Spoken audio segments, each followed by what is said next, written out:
Liftoff will start in T-minus 10 seconds. 10, 9, 8, 7, 6, 5, 4, 3, 2, 1. We have ignition. It's time! 17 seconds from Game 7 or from championship number 6. Jordan open. Chicago with the lead. Harden got a piece of it. It comes off. The Chicago Bulls have won their 6th NBA championship. Tying run at second, 2 out. Palmero over the head of Jenks. Uribe charges, throws, out! And the White Sox have won the World Series. To the far side around the 8-yard line to Hester. Under it and to the middle with the 15 to the 20, breaks free to the 25 to the 30 to the outside. 40, midfield, 40, 30 to the coast, 20, 15, Hester 5. Oh! Touchdown!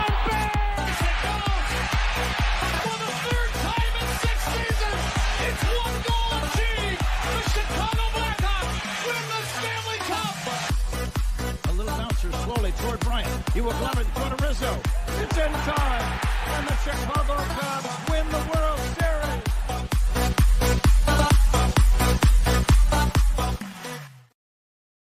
What up, what up, what up? Welcome to Shawn and Maya in the morning on this TGI Mickey Ficky Friday. It's the weekend, baby. And I'm your boy, the SuperBack, Shawn Sierra. Thanks for tuning in. If you're watching us on Facebook Live, well, then I guess you found us on Facebook. If you're not following us on Facebook, what? Listen, go to Facebook, type in Sports Zone Chicago, click the like button, and now you're following Sports Zone Chicago. Simple. But wait, there's more. Go to the show's page. Go to Shawn and Maya in the morning and like that page as well. So not only will you be following Sports Zone Chicago, but you'll be following Shawn and Maya as well. If you're watching this on our YouTube channel, excellent. And if not subscribed to our YouTube channel, for real, come on, man. Listen, go to YouTube, type in Sports Zone Chicago, click the like button. Okay. I'm sorry, the subscribe button. I forgot about that. Click the subscribe button. All right. Do that, but also click the notification button. That's the little bell right next to it, and that'll let you know anytime a show from Sports Zone Chicago is going live. You get it? Got it? Good. Now, if you're watching us on our mobile app, please don't tell me you didn't know we had a mobile app. Come on now, peoples. We have our own mobile app. So listen, wherever you get your apps from, it doesn't matter. It doesn't matter where you get your apps from, okay? Whether it's iTunes, Google Play, Amazon, Walmart, Kmart, 7-Eleven, Zayre, Zemsky, Macy, Montgomery Ward, Venture, Woolworth, wherever you get them from, you go there, you type in Sports Zone Chicago, you download it. You take us with you on the go. So not only do you get Shawn and Maya in the morning 3 days a week, not only do you get our other live shows throughout the week, not only are they archived there like they are on Facebook, but I'll tell you what, we give you a slew. And I mean a slew of articles. Thanks to my man Clarence Council III. Big up to Clarence for keeping you abreast of all articles Chicago sports related. Now, if you're watching this on our Roku channel, I like that kind of party, baby. If you don't know, you better ask somebody. We have our own Roku channel. That's what I'm talking about.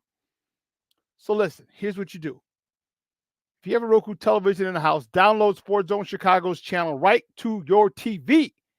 Put it right there next to Netflix, Hulu, Max. Oh, speaking of Max, Power Book 3, Raising Canaan, new episode today. Yeah. And know what I'm doing after the show? That's what I'm talking. After the show, it's the after party in. But download it. Put it next to Disney Plus, Paramount Plus, Stars, Hulu. All right. Just put it right there, right next to all of those things. Now, you can also tweet the show. You can tweet us at Sports Zone Shy, that's CHI, at Sports Zone Shy. Now, if you want to follow me, just me, personally online, you want to know what I did? Well, let me tell you what I did. You want to know what I did? Well, here's what I did. I made it nice and easy for you folks. Nice and easy. One handle for Facebook, Twitter, Instagram, Snapchat, and TikTok. All one handle at the Shawn Sierra. If you want to follow my lovely co-host, Maya Akai, you can follow her on Facebook and Twitter at the Sports Chica.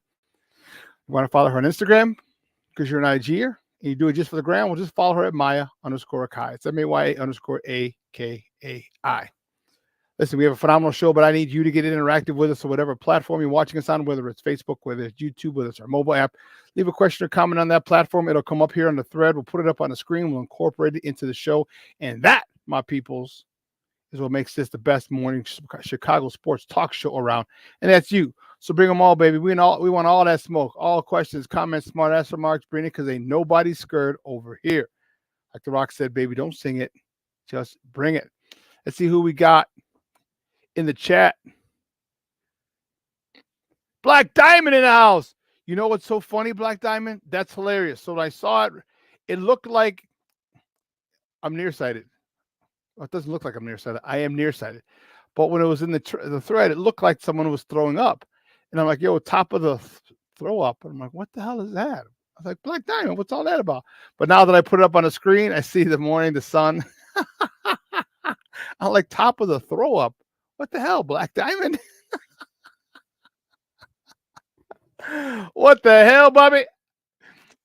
Black Diamond, good morning, Papa. Thank you for tuning in. I appreciate it. I see it's top of the morning and not top of the throw up. Thank goodness. My man Cornelius Squalls, what up? That's what I'm talking about, Cornelius. Lavette Lee in the Mickey Ficky house. Good morning, Mama. Thanks for tuning in. I appreciate it. Be Smooth in the house. What's up, Papa? Happy Friday. Marshawn Walls in the Mickey Ficky house. Yay, yay. My man Armando Emeterio Lara Jr. My man Junior's in the house. What's up, baby? Baby. Someone called? No, call me. You know I'm on the show right now. What's wrong with you? My man Junior's in the house. What's up, Papa? Lee, listen.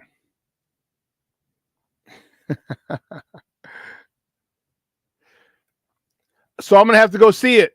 Black Diamond, yeah, I know he did that the other day. I didn't get a chance to check it out, so I'm definitely gonna go watch that up today. Yeah, I'm definitely gonna check it out. Thank you for giving me the heads up for the wording me up on that. I appreciate it. Listen, I don't know a lot about a lot, but I do know a lot about this. I do know this. More of the usual suspects are going to check into the show as the show goes on. That, my peoples, I can tell you. That I know. Yeah, I'll go back and check it out after the show. I got to go pick up the warden from CrossFit. I have to go check it out. Oh, and I got to watch Power, and after Power, I'll watch this. After Power, I'll go watch that interview. Just keep it at a buck with you, Papa. Just keep it at a buck. Okay. Now you got me excited, dog. You got me excited. You know, I wonder if he talked about his footwork. You know, the stupid thing is dropping his left foot back first instead of his right. That don't make any sense. Ugh. Ugh. Ugh. You know the old saying, coaching matters. Coaching matters. Hashtag coaching matters. All that, yes. I knew Coach T. I knew he was going to get on it, dog. I knew he was going to get on it. That's what I'm talking about, baby. Baby. Well, listen, we have a phenomenal show, baby. At 9:30, Fred Pfeiffer from the Big Red Bus is going to join us. He's going to talk Bulls, basketball. Bulls with a big win yesterday. I like it. I like it a lot. So we got some Bulls talk with Fred Pfeiffer at 10 o'clock, my man. From the Lockdown Bears podcast, Lauren Cox is going to join us. So we're going to talk Bears football. We're going to talk Super Bowl Sunday. Whew. Oh, what do you say? Plus said what everybody with a brain said about Caleb. What was that? That we don't know if it's going to take him time to develop. We don't know if he's going to be a bust or not. I can't wait. I can't stop putting it because you got me fired up, Black Diamond. You got me. You know what? I might even watch that before I watch Power. After I get back from picking up the warden, I might even do that before I even watch Power. That's how crazy I am. Don't even try and stop me. Don't try and stop me. Don't do it. Don't do it. Don't do it. Oh man. So that's the lineup, baby. 9:30.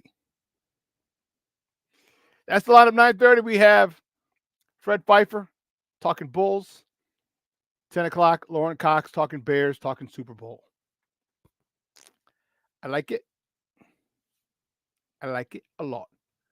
Well, guys, you know how we do. The first segment of every show is called Top of the Morning. It won't come just when you want it.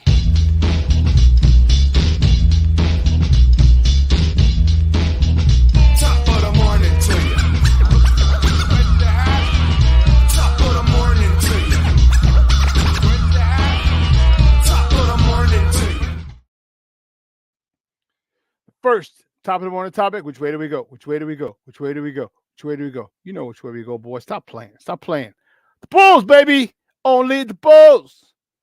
Only the Bulls. The Bulls with a big win yesterday down in Memphis over the Grizzlies, 118-110. That's what I'm talking about, baby. DeMar DeRozan dropped 30, 8 rebounds. My man Drummond, woo-wee, 21 points, 13 rebounds for Andre Drummond. Vooch, the walking double-double. We got 2 walking double-doubles. Drummond and Vooch. Vooch, 20 points, 10 rebounds. Kobe White, 20 points, 6 rebounds, 8 assists. I guess so much for him not being able to be a facilitator and a point guard. I didn't think he could do it. I stand corrected. I stand corrected. I have no problem. I don't ever have a problem admitting I was wrong. Ever. Ever, ever, ever, ever. No problem whatsoever. You know, I am very fired up about it. I mean, Kobe wasn't too crazy. He was only 2 for 3 from beyond the arc, but still, I mean, it wasn't necessary yesterday. Big win for the Bullies yesterday, and I'll tell you what, I like it. I like it a lot. Well, speaking of the Bulls, tomorrow the Bulls travel down to Orlando to face the Orlando Magic. Tip-off is 6 p.m. Is it 6 p.m.? Is that 6? Yeah, it is 6 p.m. I'm sorry, 6 o'clock. You can catch that game on NBC Sports Chicago, or you can listen to it on their flagship station, 670 a.m. Bulls are doing some good work right now. I mean, I know there's still a couple games under 500, but that'll change. There's 30-something games left. One of the things that I wasn't happy about, and we'll talk about it with Fred, is that I was happy with their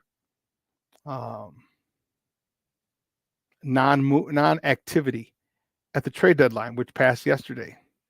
And he hasn't, 2.5 years? It's been, since he's made a trade. Come on, man. Come on, man. Arturas Karnisovas. Come on, Papa. What are you doing? I go, man, Chris Pena in the house. Good morning, Papa. Thank you for tuning in. Appreciate you. But yeah, we're gonna talk. We'll talk a lot more Bulls at the bottom of the hour with Fred Pfeiffer. And we had all he kept saying yesterday. All he kept saying yesterday was, "Stay competitive, stay competitive, stay competitive, stay competitive." And someone asked him, by stay competitive, do you mean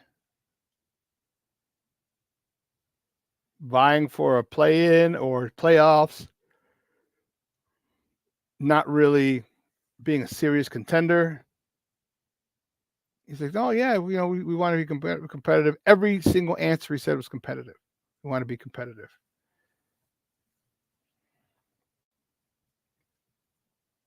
I would assume he understands what the question was. I would assume. So bottom line is, and another person asked him the question, does he think his bosses would be happy with him in his performance?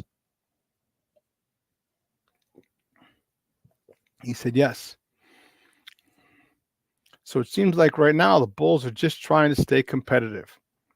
Just trying to stay in the middle.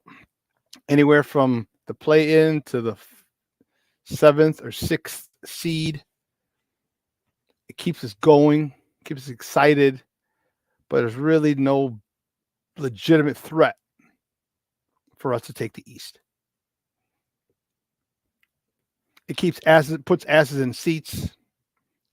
It keeps jerseys sold. And you know what? I didn't make this the top of the morning topic, but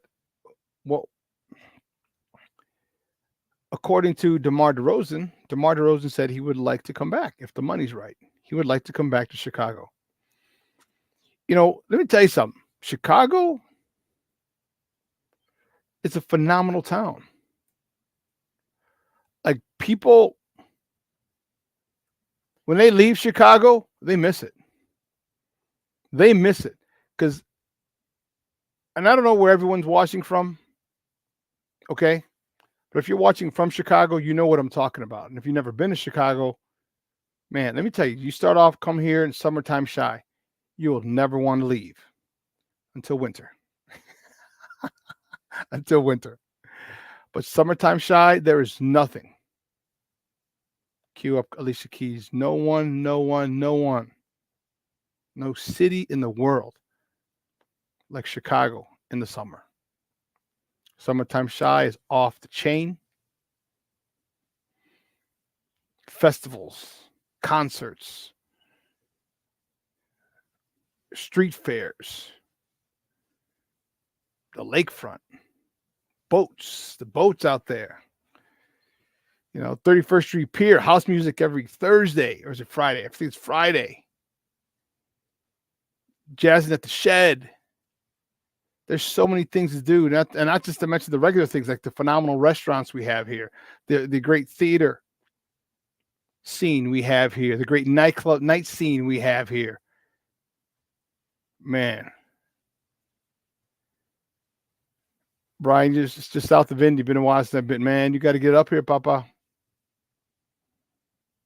Got to get up here. So athletes leave and they miss it. They miss it. So don't be surprised if you're downtown or River North and you see some famous people going to a steakhouse, going shopping on Michigan Avenue. Don't be surprised. Chicago is it, man. So what they started doing, they were doing it again. I think they did it last year, Jazz at the Shed. And it wasn't every Thursday. Remember, it used to be like every Thursday. I think it was the first Thursday. I think it's like once a month now. But now they're having house music at the Shed. I know Bulu Master was there last year in September. Hell, they'll have house music in on Fridays at lunchtime by the Picasso on Daily Plaza. I'm telling you, and I was down there for one. Dude, it is. You got people who work downtown, in the heart of downtown, out there dancing at lunch. It's dancing in Daily Plaza at lunch, 12:30. Suit and tie, or if it's warm enough, they'll just have the shirt and tie. Loosen up their tie a little bit. Women dancing in their business attire. Some of them taking off their heels so they could dance to house music at lunch. Ain't nothing like Chicago. I can see why DeMar wants to stay. I completely, DeMar, understand. Well, the next top of the morning time, let me tell you something, baby. Like my sophomore math teacher said to my best friend at the time, Joey Volpentesta, when he got caught and he had to stay after school for a jug. I don't know why they called it jug, but he had to stay after school for jug. It's long overdue. Father Flaw said it's long overdue, and this is long overdue. The Pro Football Hall of Fame selected 3 former Chicago Bears to the Hall of Fame. Devin Hester, Steve McMichael, and Julius Peppers. Devin Hester, with a tragedy that he had to wait until his third time on the ballot. But you know what? He's in. Congratulations, Devin Hester. You are the greatest. You are ridiculous. You are the greatest kick returner in the history of the NFL, bar none. Congratulations, Steve McMichael. Steve. See, most people think Steve was just part of that 85 defense. And as much as he was part of that 85 defense, He might have been the anchor of that defensive line. When Steve McMichael retired, he led all interior defensive linemen, all defensive tackles, D tackles, and nose guards. Okay, he led all defensive tackles in sacks. He led the NFL in sacks, the history of the NFL for interior linemen, interior defensive linemen. So he was no joke. And the Julius Peppers, he's most likely going to go in as a Carolina Panther. He spent 4 years here in Chicago. And let me tell you something. He balled out. He balled out while he was here in Chicago. Okay. It's unfortunate. It came up against a cap situation with him, and they let him go, and he ended up going to Green Bay. But that dude was a freak. He was 6'7", 6'8", svelte, big legs, big thighs, big ass, but svelte. Real quick story. So we went down to Bourbonnais. I was still playing back then, so it was like 20, probably I don't know if it was like 2011, 2010. And we played down in Bourbonnais, and during the week, me and my boy Mark, my fullback, went down there to do some recon, find a place for us to go after the game. So we found, we went across the street because we were playing in Kankakee, which is 5 minutes away from Olivet, from Bourbonnais. So it was in the middle of training camp. So we said, hey, you know what? It's a Saturday night. So we went a couple places across the street from Olivet Nazarene where the Bears practice and where they were staying. And we found a place called the Library, the bar. I loved it. That could be the best name for a bar in a college town ever, is the Library. So we walked in, we talked to our guy. The guy's like, oh yeah, sure, no problem. You know what? We'll work on, I'll email you. We'll work on some drink deals. And, I said, hey, I'm bringing like 20 people, 15 to 20 people. Like, no, don't worry about it. So, all right, cool. So he doesn't send me a list. We show up after the game. I was like, man, I called you. I said, you never emailed me. I called you, never got back to me. I emailed you. He's like, yeah, don't worry about it. So he gave us a great deal. He's like, he goes, we'll take care of your drinks, all of them. I'm like, what? He took care of our drinks. He got just tipped the waitresses. I'm like, okay, bet. So there were 12 of us. A lot of people ended up not staying. They didn't want to drive back from Bourbonnais. So they were giving us free drinks, free rounds of drinks. So we were drinking beer. So it wasn't anything crazy. So we went up and we got a big tray. Every time we went up, we got a big tray. So there were 15 of us. And I was like, so I said, hey, listen, each of us will go up and get a tray at one point. I'll go get around, boom. But when you go get around, you drop $20. All right. That's how much that round's going to cost. $20. Like, what, 15 beers? I'm like, yes, I told them the story. They're like, oh shit, that's amazing. I'm like, yeah. So each of us will give $20 every time we go up there. Okay. That's $300. 15 people times 20. All right. That's $300 for the bar. There was 2 bartenders. Whatever it was. Yeah, probably 2. So we had a phenomenal time. My back is to the door. The door opens up. In walks Julius Peppers and Lance Briggs. I turn around. I'm like, oh shit. Damn. And one of the girls at the table had come. She hadn't seen it. She didn't see him. She got off and she turned and went to go to the bathroom, and she walked right into like his crotch. Because she was short. It's like 5. She's like, well, damn, ain't you big? I was like, and man, he had a V, then it came out big thighs, his big legs. I was like, hey, you guys want to join us? She's like, no, we're straight. Thanks. I'm like, all right, man, we got beer here if you want. I was going to give them my beer, but they stayed for like 5 minutes and then they bounced. But let me tell you something. He was all of 6'7". He was all of 6'7". That was crazy. So congratulations to those guys. Devin Hester, you're the best to ever do it. Mongo, you were the best for a long time. One of the best interior linemen in the history of the game.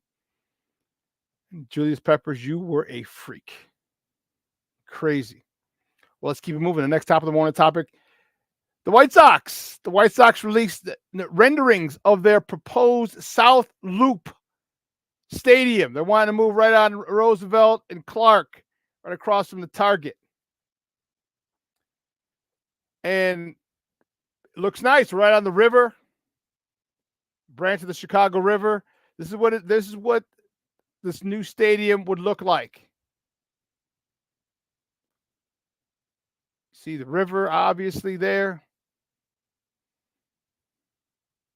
You see the big screen. Here's a good shot of the inside of this.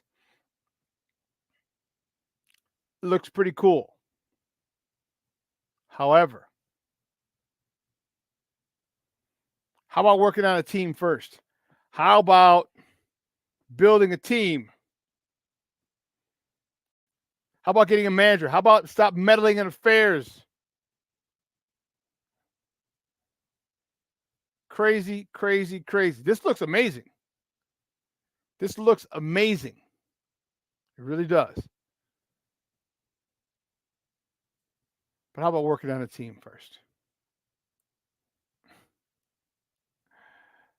That's nutso. Next top of the morning topic, the Blackhawks. The Blackhawks host the New York Rangers tonight at the United Center over on the West Side. Puck drop at 7:30 p.m. You can catch that game on NBC Sports Chicago, or you can listen to it on their flagship 670 a.m. Blackhawks are still going through that thing. Connor Bedard was at it does look like Petco Park. It does. Has there ever been a class going to the Hall of Fame? Yeah, I don't know. So actually the Bears might be in the Hall of Fame game. Be on the lookout for that, because 3 Bears, and I know Julius Peppers is technically most likely going in as a Carolina Panther, but he played for us. So there's some talk that the Bears might be in the Hall of Fame game this season. Well, listen, we're going to take a quick break, and then on the other side of the break, we're going to switch gears and talk a little Bulls basketball. Bulls with a big win yesterday. We talked about it earlier in the top of the morning segment over the Memphis Grizzlies, 118-110. And my guy, C-Red Fred, is ready. We're going to talk. Could DeMar be staying? He said if the money's right. We'll find out. Fred Pfeiffer on the other side of the break. Don't go anywhere, folks. Keep it locked right here. Shawn and Maya in the morning on Sports Zone Chicago. Hey, it's your boy, the SuperBack, Shawn Sierra, and be sure to follow Sports Zone Chicago on all social media platforms, on Facebook, Instagram, and our Roku channel. You can find us at Sports Zone Chicago, and on Twitter, we are at Sports Zone Shy. Also, be sure to download our mobile app so you can take Sports Zone Chicago with you on the go. Time out. How are you feeling right now? Happy? Excited? Angry? Overwhelmed? One of the best things you can do for your mind health is to name what you're feeling. It can sharpen your awareness and help you talk about your feelings with someone you trust. Here are 3 questions to ask yourself. Where are your thoughts right now? In the past, the present, the future? Do you notice any sensations in your body? Is your heart beating fast? Is there a flutter in your stomach? Or are you fully relaxed? What do you need right now? Time with others? Time to yourself? Remember, there's power in this awareness. So find ways to identify what you're feeling today.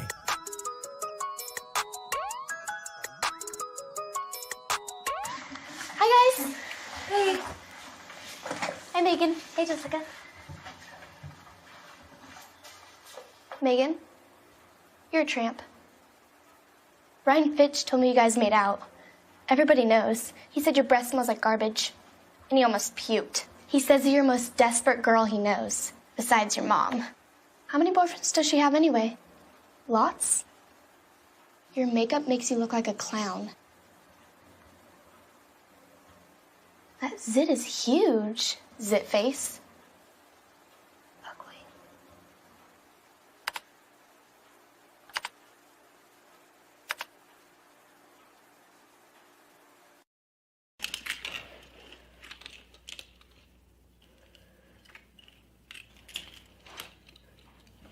Hey, bud, what you doing? I'm playing with cars.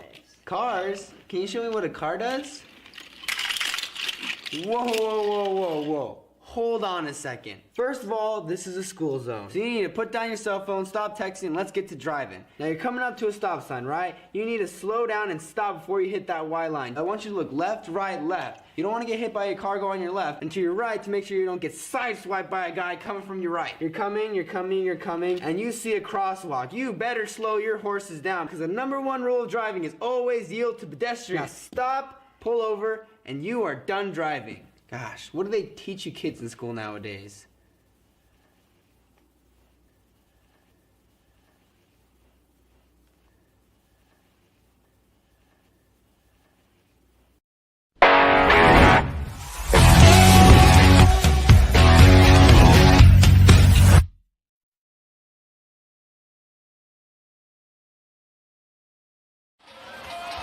DeRozan draws defense, rotation to White, extra feed, Vucevic, wide open three, good. Jackson, one of the best stories in the NBA, is in. So is Jacob Gilliard, who's played well, especially on defense. DeRozan again. Jacksons have a combined 32 points. Drummond inside on a Vucevic. 13th NBA game. Yeah, a lot of these kids, they fall through the cracks, and you don't really. There's the deflection by Jemison. Into Drummond! Punch it in! Vucevic right back to the post. The double comes. White's a three. Drummond! Oh, Mr. Drummond! Elevated! Welcome back to Shawn and Maya in the morning on Sports Zone Chicago. Those clips courtesy of NBC Sports Chicago. Those were the Bullies, baby, with a big 118-110 win over the Memphis Grizzlies yesterday. And, man, I like it. I like it a lot. All right. I love Drummond. As soon as we got him, I was fired up. He's a walking double-double. And I had begged Billy. I called him on the phone, called him at the Advocate Center, like, Billy, put these two guys in there together. Put those two bigs in there together, him and Vooch. He's like, I will, Shawn, I will. And he was holding me off. He was lying to me for a while. Now he's doing it. And look, you saw me, man, nice little feather touch, little floater from the pass from Vooch. That's what I'm talking about. Getting me fired up over here. Well, my first guest, you know him. He is a good friend of the program. He's been with us. He's been rocking with us for years. We've been in the game for years. For the Big Red Bus. You can find him on Twitter at CBE Fred. That's for Chicago Bullseye. Man, let's bring him on. Our boy, Fred Pfeiffer. Fred, what's up, Papa? Good morning. John, it's good to see you again. Thanks for bearing with my laryngitis. I'm on the mend, and I hope you can hear me okay. Yeah, my voice is still not 100%, but I'm pretty excited about. I know it's disappointing the Bulls didn't make any trades at the deadline, but in order to compete, as they said, for a play-in, you couldn't afford to move any of these guys. You had to keep the entire team, Caruso, Drummond, every guy that they had that there was an interest in. You couldn't move them because if you move one of them, you fall behind Atlanta. You need every asset on this team possible in order to compete for the play-in tournament. So I'm not surprised they didn't make a move. I don't agree with it, but I'm not surprised. Yeah, I don't agree with it either, Fred. And you know what? I just think that how do you look at your team and say, oh, we're good? You know, like he hasn't made a trade in what, 2.5 years now? You know, yeah. It's like you got to. Yeah, it's been a real long time, and you have to always keep running a team. There's constant change, constant upgrading, and it just seems like for whatever reason he's averse to it. I don't know. I get it. You wanted the three. You wanted DeMar, Vooch, Zach, but man, that bench, it's I like him. Once Zach and DeMar went down and that bench started playing, those younger guys started playing. Man, we talked about it the last time you were on. These guys are running and gunning. I like it. Yeah, they're not over 500 yet, but they're playing much better basketball. They're moving the basketball. They're giving assists up the yin yang. This is what we talked about. All right. Yeah. Let's talk about this dude who's, I don't know who the hell he is, but just whoever he is, keep showing up wearing that number 0. Kobe White is white hot. He should be an all-star. Yeah. Talk about how awesome he is. And he had eight dimes, six boards and 8 dimes yesterday. Well, I guess he can facilitate a little bit. Yeah. Yeah, he's a real point guard. You know, that's what's so frustrating about this year to me is that you've had him step up and improve into a role of a very good to great player for this team at $12 million per year. He's on a bargain contract. So you've actually had one of the young players elevate their play to the point that he's one of the best guards in the NBA. You had Ayo with a very good rebound year, playing much better than he did last year, outplaying his contract. And, you know, to a lesser extent, too, you had Caruso having a career year, or, you know, equal extent, Caruso having a career year. You had 3 guys really step up. But we've had such a decline from our big, quote-unquote, big 3. And Zach has hardly played or been injured. And when he did play, he didn't play anywhere near as well as he did last year. Vooch has now become a constrict 5 where he's one of the lowest three-point shooters in the league, and he doesn't stretch the floor anymore. And then you have DeMar, who's getting older and aging and not playing as well either. So you're back in the exact same place, despite Kobe White emerging as one of the best young guards in the NBA, shooting 40% from 3. The guy, he has very few. I can't identify any part of his game now that's a negative on the offensive side of the ball. His passing improved, his ball handling. Guy can just score from 35 feet or beat you at the rim. His finishing, it's just been amazing to see how this kid has progressed, and I'm thrilled about it because he's a leader, he's a winner, and I'm excited to watch him for the next few years for the Bulls. This is what happens when you develop play. This is what happens when you allow them to develop. You know, I wish the development would have been similar to Patrick Williams, but we'll talk about him in a second. But everything Kobe does, everything you said, dude, is right. Like he's playing with so much confidence, and it's great to see. I mean, he's shooting from Winnetka, and you know, earlier like Kobe, what are you? Oh, okay. Now I'm like, oh, he's got it. I'm expecting him to make that. For me, he's getting up to the point where I'm expecting him to make it like a Dame would make it, or like a Steph would make it. Like it's scary, and he's not at that level because it's a consistency. He hasn't been there for so many years. But he keeps doing this. If he does it next year and the year after, he's going to be that dude that, as his Bulls fans and the rest of the NBA, is going to be like, this dude's no joke. And he's going to be an all-star. How soon before this dude's an all-star, Fred? I think he could be an all-star next year. I think he would have made the all-star team this year, but he had a relatively slow start in October, November. So I think he could be an all-star next year. He should absolutely be in the three-point contest this year. If he's not, it's a travesty. He's one of the best young guards in the league. Now, there are a ton of great guards, Halliburton, Brunson. I mean, the East is filled with really good guards, so I understand he's going to need to really elevate in order to get on that roster, because obviously there's just, look at Dame.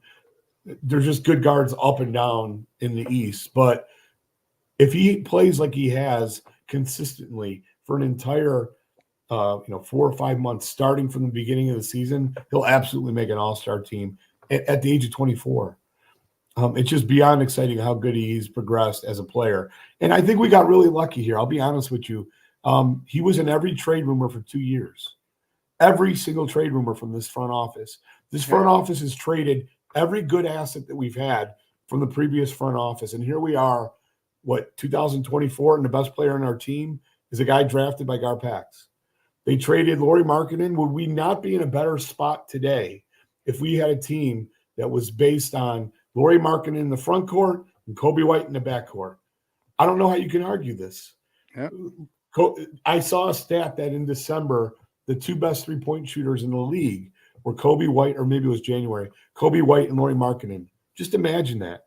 If we had those 2 guys as the core of our team, instead of what we have now with an aging vet squad and Kobe White. Kobe White's our only light, really, at the end of this tunnel. I don't see anything else that's going to be worth keeping. Fred, is it time that they pivot and make him the closer? Absolutely. I think you started to see that in the last game because DeMar's getting older. DeMar's still an excellent player, though. I feel like there's a lot of from the fan base, a lot of noise about you got to get him away to let Patrick become that guy. That's absolute nonsense to me.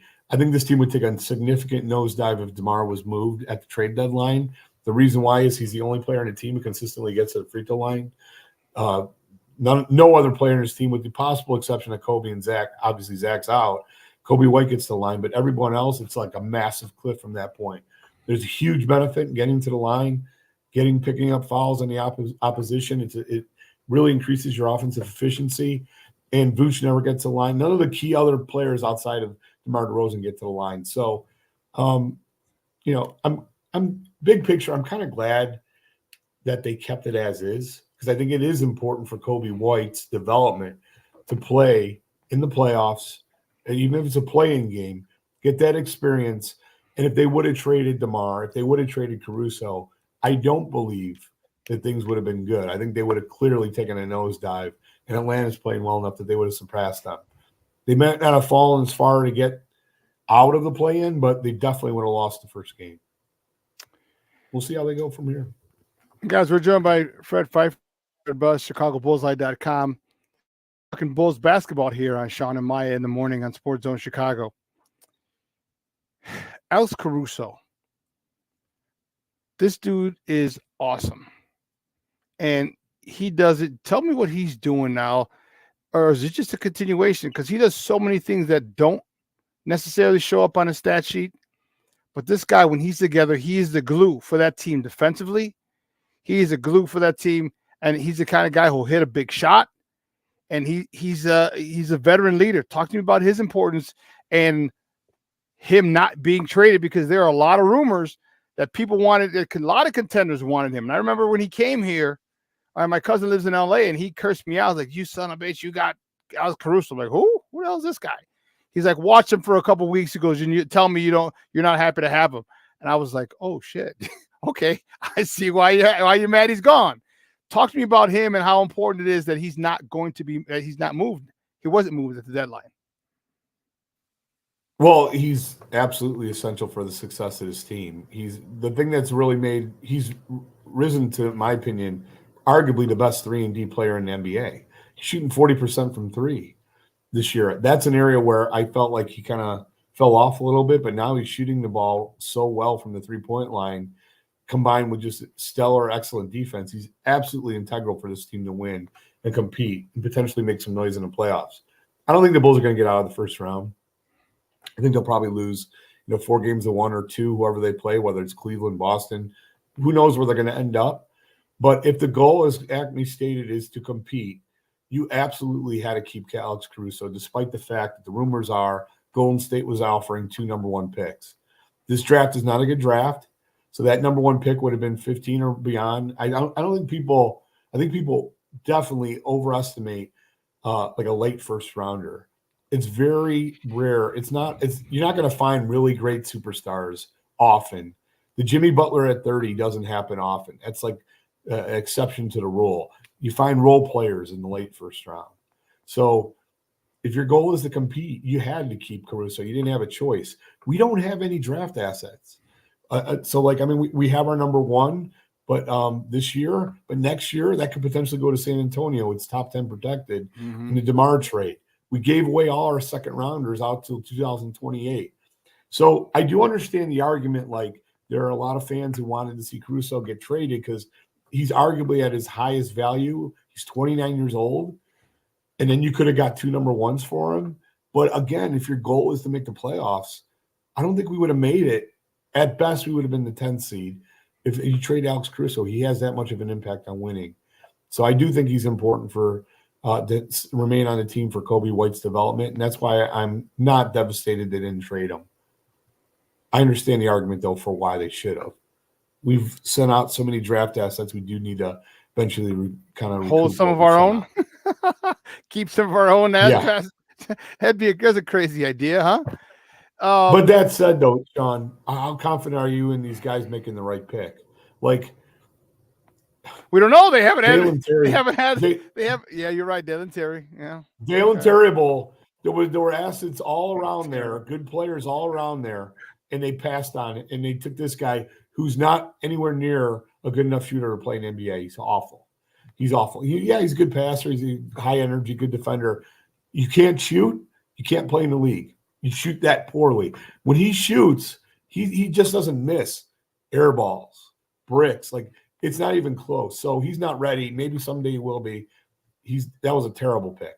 Patrick Williams at 4, when you had Halliburton there, will be talked about for decades. So I don't have any faith in Io. Like, I was screaming on my couch to draft Io, so I don't give him a ton of credit for that. I knew how good he was, and he fell to the second round. Their drafting has been awful with that exception of Io, I think, overall. So I don't have a lot of faith in this group in terms of identifying and drafting talent. Their free agent signings have been much better. I talked about it before. You're just about to come on. How do you like the dynamic duo, the twin towers of Alex Caruso, of Vucevic and Drummond? Those two guys are both walking double-doubles. You saw in there in the highlights coming out of the break. I mean, there's something about Drummond, like he's a man. He's a man's man. Like, he's not like you see. He's a full grown ass Mickey Ficky man. Thick thighs, thick ass, thick chest, thick shoulders, thick arms. And when he dunks on you heard Stacey, get out the way. Get out of the way, because you don't want to try and block that and end up with a fractured wrist. Do you like that combo of those two on the floor together? You can play that combo together with against certain teams, like not all Minnesota, the time, yeah. that work. But against quicker teams that really try to extend the floor, to do 5 out, that have a center that can shoot, it's really hard to play that lineup, just because defensively, if you're able to stretch out that group, I mean, Vooch can only play one level of defense. That's a drop D. He can't show on picks. He's too slow. And you really are limited in that scenario. Now, Drummond's definitely more defensively versatile. He's quicker. He's faster. He's top 10 in the league in deflections per 36. But, I mean, I love Drummond. I just think it's one of the most underrated stories. Like, last night he was, let me look here, 10 of 11 shooting, 21 points, 13 rebounds in 31 minutes. Like, that's been his per 36 numbers are insane. The thing with Drummond that sometimes you get frustrated with, well, obviously he can't shoot, so he's not going to extend the floor for you. But I do like him more than I actually, believe it or not, like Vucevic. I think he's a better rim rocker. I think he's better at protecting the rim on the defensive end. He's more versatile defensively. But putting those two together, there's a reason why teams don't do that anymore. I mean, the '84 Rockets, it can work with them. You don't see two centers out on the court often now, because teams are too talented at hitting the three, have too much shooting, and they'll spread those guys out and they'll kill them. They'll absolutely kill them. So very select lineups that will work. Teams that don't have shooting, it can work. But even against Minnesota, you saw Towns kill us at the 3-point line. That was an anomaly, bro. He was hitting like that. That basket had looked like Lake Michigan, bro. I was like, what? Well, I don't know about that.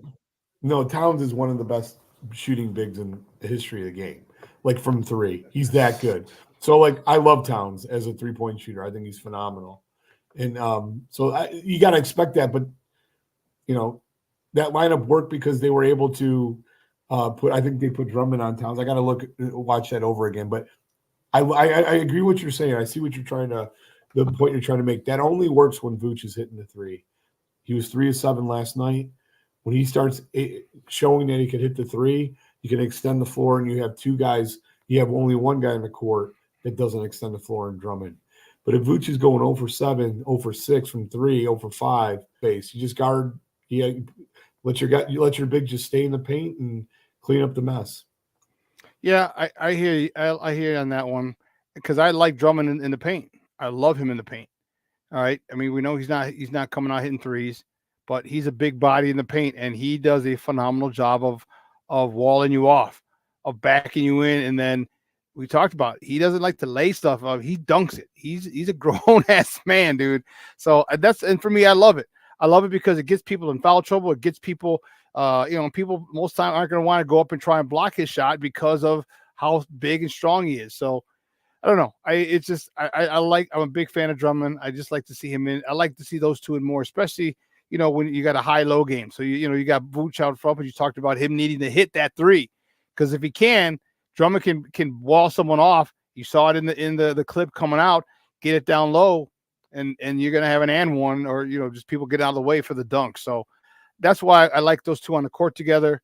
Yes. And I hope it works. Hey, Fred, listen, I know you're definitely going to see more of that if Patrick Williams is still out. True. That's a good option. But again, it's all dependent on the success of that pairing is dependent on Vooch hitting the three. He's at 28% on the year, Shawn.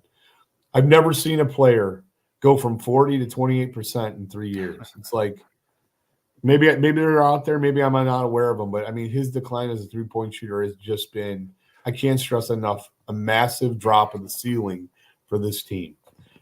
If he was still hitting at a 40% rate, the way Kobe's developed, holy cow, we could be a top 5 team. But, his inability to hit the three, he's not even guarded. They don't even pay attention to him. Look at all his shots. I think 92% of them are wide open, no defender within 3 feet. So it's a shame. Yeah, we all played hoops for once we realized that dude can't score, then we'll talk shit. Leave him alone. He can't hit shit. Yeah, exactly. Leave him alone where he got a rebound. Get the rebound. Exactly. Compare that to Kobe White, who you got to guard out, pick him up at 35 feet out. Dude, one dribble across half court, you got to get his ass, man. Yes. Woo, Charlie. Fred, great stuff, Papa. I appreciate it. Hey, you have a phenomenal weekend. Who you going for in the game Sunday? Niners? I'm going to be cheering for the Niners, but I'm done betting against Mahomes. I mean, I think the Chiefs will end up winning. He's just so good. It's mind-blowing. So I can't wait, though. I'm looking forward to it. It's going to be a good game. Me too. I've been a Niners fan since the 80s. They've been my second favorite team since the 80s. If the Bears didn't win it, then I wanted the Niners to win it. So Roger Craig. I got my Roger Craig jersey right behind this dude. Yeah. I got my Roger Craig jersey in the closet, bro. So I'll be wearing that on Sunday. One of the most underrated running backs of all time. Phenomenal. He needs to be in the Hall of Fame. Damn it. First thousand guy in the history of the NFL. Incredible. 2 Super Bowl rings, 3 Super Bowl rings. Yeah, man. Don't get me started. Agreed. But cool, man. Yeah, so we're along. I'm not betting against Mahomes. I'm going for the Niners, but I damn sure ain't betting against Mahomes. He just went on the road when everyone's like, hey, he hasn't been on the road. He's always been at home. He can't do shit. He's like, oh, really? Hold my beer. Went on the road 3 games. Bam, took it home. Exactly. Tough. It's tough. Cool, Papa. You have a good weekend. Don't get too drunk and re-aggravate that laryngitis. You too, Shawn. Thanks for having me on, man. Always good to see you. All right, we'll talk soon. See you later. Guys, that's Fred Pfeiffer from the Big Red Bus and ChicagoBullseye.com talking Bulls basketball here on Shawn and Maya in the morning on Sports Zone Chicago. You know what? It's fun. This Bulls team is fun. They have a lot of holes. They have a lot. They're nowhere near competitive to take the East. I get it. They're doing what Arturas Karnisovas said all day yesterday. They're being competitive. If we can get Vooch back up to 40% from the 3, that's going to be exciting. That's going to be, with the way Kobe White is performing, come on, man. That's going to be awesome. I don't know why. I don't understand how, like Fred said, how you can go from 40% to 28% in a couple of years. Like, isn't that what do you work on in the offseason? What do you work on in the offseason? Like, I mean, I knew guys in high school who would, they at the end of practice, they're hitting 100 free throws. They're hitting 100 jumpers. I knew one kid who did 500 jumpers a day. He come in before school, shoot, go to school, go to class, everything. After school, he practice. After practice, make sure you got the rest of the remaining of 500 left, the balance. What? You're getting paid millions and millions of dollars, and you can't do. You go from 40% to 28%. Come on, man. Come on, man. That's unacceptable. Unacceptable. Well, listen, let's take a break. On the other side of the break, we're going to wait for our guy, Lauren Cox, to join us. Talk a little Bears, talk a little Super Bowl. So don't go anywhere, folks. Keep it locked right here. Shawn and Maya in the morning on Sports Zone Chicago.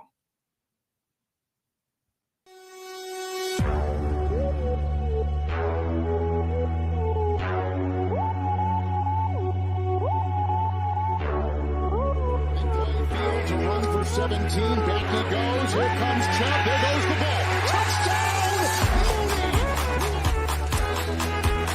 Jones will walk at the left tackle, time for Fields, now he'll accelerate to get the first down, great tackles, and he's off to the races, and we got a terrific block. For every generation, it has started with the call to serve. Discovering the purpose and the belonging earned with the title. Learning to dig deep and push through adversity together. Defending our nation and its people. It is a life of great worth and reward. But Marines are never really finished serving. Their commitment comes full circle, visible in communities across our country. This is Semper Fidelis, always faithful, always Marine, marking a path for the next generation. So I've come up with a family emergency plan. Great. What is it? It's difficult to talk about, so I'm not telling you. How will we know what to do? You won't. I'm so glad I won't have to remember anything. And me too. Thanks for this, sweetie. Talk to your kids about who to call, where to meet, what to pack. Search Ready Kids at nyc.gov or call 311. This year, my mom got me the perfect bag for back to school. These colorful binders help me stay organized. These headphones are just what I need for studying. These new sneakers are just what I need for the new year. This jacket is a real must-have. My parents got me the skateboard I wanted. It's pretty cool. These scissors really come in handy in art class. These colored pencils, too. These new socks, they can be a real lifesaver.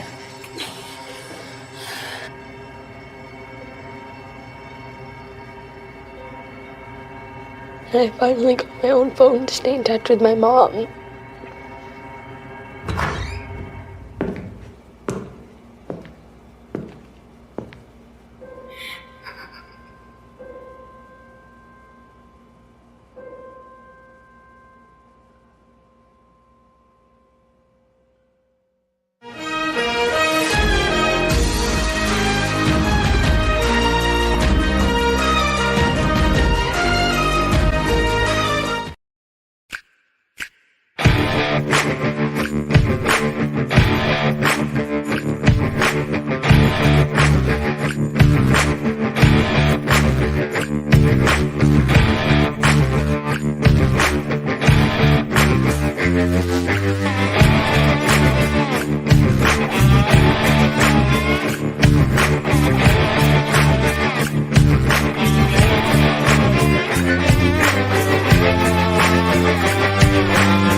Welcome back to Shawn and Maya in the morning on Sports Zone Chicago. I want to thank my guy Steve-O for putting that together. Man, oh man, oh man. Big news for the Chicago Bears organization. I know we have 3 guys, but one of them is really going as a Carolina Panther, and that's cool. While he was here, man, that dude was a freaking monster. Whew. My next guest, we're going to talk a little bit about that. We're going to talk a little bit about the Bears. We're going to talk a little bit about last night, the awards. Man, you know him. He's been rocking with us for years. Been in the game for years. He's from the Lockdown Podcast, and you can find him on Twitter at Cox Sports One. It's like Fox Sports One, but with a C. Guys, welcome back to Shawn and Maya. Lauren Cox. Lauren, good morning, Papa. How are you? Hey, I'm doing well, and I mean, heck, it feels almost like a Victory Monday when you wake up after getting, especially Devin and Steve in the Hall of Fame. Like this is a great morning. It really is. Long overdue. Let's talk about it quickly. Let's talk about not quickly, but let's talk about that first. Devin Hester waited. This is his 3rd time on the ballot. Why do you think they made him wait when he is hands down the greatest returner of all time? They changed rules because of this guy. Yeah. Why do you think they made him wait? You're not going to hear any arguments from me, but it's weird. Like even look on social media last night, people that are not in Chicago or not Bears fans were complaining like, how did Hester get in ahead of Antonio Gates last night? How did Hester get in ahead of this guy? And it's like, that's the answer to your question. It's not that he was never worthy enough at the time. It's that it seems like every year it's another really, really good crop of players that all also deserve to be in the Hall of Fame, and how you start to separate the greatest return man of all time versus, one of the greatest tight ends of all time and some of the great linebackers and everything. I mean, every single year it's another, like they announced like the guys who will be eligible for the first time next year. And there's like 10 guys that I think should all be in the Hall of Fame, and you can only put in, 4 or 5 at a time here. So I'm glad that he finally got in and didn't have to like wait even longer to be in sort of like the, the seat, like, long term, like the senior category, like Steve McMichael had to wait to get in that way. Like get Hester and now really let him enjoy this and be, young and vibrant and a Hall of Fame player that we all remember. The way he was able to change the game, literally change the game. And we saw the Arizona game in that clip where the offense didn't score 1 touchdown. All right, it was 2 defensive touchdowns, and that it's just amazing. And then you wonder. Bottom line is he's in. Thank goodness. It just sucks that he had to wait this long, and I'm happy he's in. Let's talk about Mongo though. Why do you think he had to wait so long? When he retired, he was the leader in interior defensive linemen in sacks. He led them in the history of the NFL at that particular point. So it's not like he was just, a part, or he was a hanger-on that 85 defense. He was one of the anchors of that defense, especially up the middle, because you had guys coming off the edge, and he collapsed the pocket from the middle, from the inside, and that's tough for a quarterback. Why do you think they made him wait so long? I wonder if that's just a product of, it's a great 1985 team that already has a handful of Hall of Famers on it. And it seems like the Hall of Fame always struggles with this, where it's like, okay, how many guys from the same team can you induct? I know the early Green Bay Packers with Bart Starr and stuff struggle with this all the time. Like, of course, the fan base wants all 22 starters on that team to be in the Hall of Fame. And no, they're not all Hall of Fame guys, but like, so you get these guys that like McMichael's not thought of quite up in the Richard Dent. Richard Dent gets all the attention and all the love. I mean, not all of it, but a lot of it. And Dan Hampton, like those guys end up being first and second in the discussion. And then Steve comes third, and not because he's not a Hall of Fame caliber player, which he clearly is, and now that's been finally rewarded, but because he's playing with 2 arguably even better Hall of Fame caliber players. And it's like, okay, can you put the whole defensive line in the Hall of Fame and the whole defense as a whole? Like, no. So where do you start to draw the line? And I think this is sort of their way of saying, like, okay, they got in the 85 guys right away that are early enough that were really the cream of the crop. And then, okay, the next tier of 85 Bears that are also Hall of Fame worthy, but you just got to find a way to kind of massage this in so you can put them in later. And it's not like this whole induction of a whole team all at once. You guys, we're joined by Lauren Cox from the Lockdown Bears podcast, talking Bears football here on Shawn and Maya in the morning on Sports Zone Chicago. Julius Peppers was only with us for 4 years. Okay. He made his name for himself with the Carolina Panthers. I'll probably go in as a Panther. I don't think he's going to wear a baseball hat. Like, they don't do that. But, he'll probably say Carolina Panthers. Talk to me about about what a freak of nature he was. He's a big guy. I told the story earlier before in the show when I met him, and that dude was all of 6'7", maybe 6'8", and he was just a freak of an athlete, phenomenal basketball player. I played on the University of North Carolina basketball team. Talk to me about him, and he's a first ballot Hall of Famer. Yeah, you talk about him as a Carolina Panther. I saw one of these Packers websites say 2 former Packers get into the Hall of Fame, Julius Peppers and Steve McMichael. That's about as big of a reach. That's a Hall of Fame caliber reach to call Steve McMichael a former Packer. I mean, he was, but anyway, with Julius, I mean, at least he was in Green Bay for a couple more years. You're right. Like, people forget he was listed at like 290. Like, this is like defensive tackle size, but with the athletic tools to play defensive end. I mean, obviously it's 6'7", he's got more length to kind of spread out the weight. Yeah. But like, this player is humongous, and just like aesthetically, we'd have the dark visor on. He just looks like he looked badass, dude. Yeah, he's like you fear Julius Peppers lining up on the opposite side from you. But like, what stood out to me when I was looking back and not only like remembering back, but then double checking some stats and stuff. Like, I forgot that. Like 2010, the first year he gets to the Bears, all Pro Bowl. I think he was in the Defensive Player of the Year conversation. He had 8 sacks that season, right? It wasn't like he was a stat sheet guy as much, but he was a constantly double and triple team, constantly in the backfield and running plays. Like, he was the most disruptive player on that defensive line and one of the most disruptive players in the NFL, and made everybody else's job easier. But like, as a result, like, he had to do so much of the dirty work that he doesn't get the gaudy numbers, but still gets very good numbers in spite of all of the attention he got. And of course, the sacks don't consider the interceptions and the forced fumbles and the tackles for loss and everything else he did on that defense. Like, he was a guy who could be elite without having to put up, 17 sacks to get the recognition for it. Like, it was clearly recognized how great he was, that even at only an 8-sack season, he was all Pro Bowl, game changer for the Chicago Bears. Because he had that ability. I mean, he was 6'7". We talked about his ability, his skill as a basketball player. Like, if he couldn't get there, like, he would jump. I mean, that's a 6'7" guy with long arms. I mean, if you saw him, his arms literally came down to the middle of his thighs. Like, so imagine him with his hands up jumping.